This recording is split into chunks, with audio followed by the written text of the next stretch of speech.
grand jury investigation. Grave robbing in Texas is this hour's top news story. An informant led officers of the Muerto County Sheriff's Department to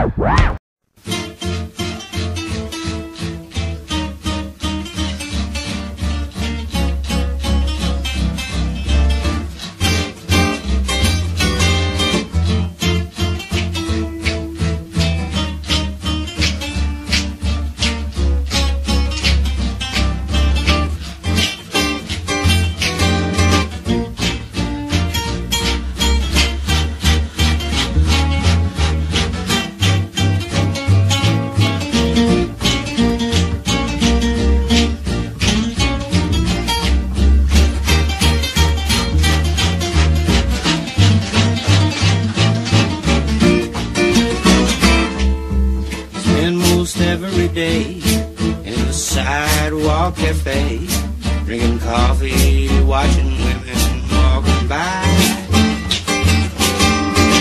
The color of their hair, not the reason that I stare, but I always was a fool for a blind.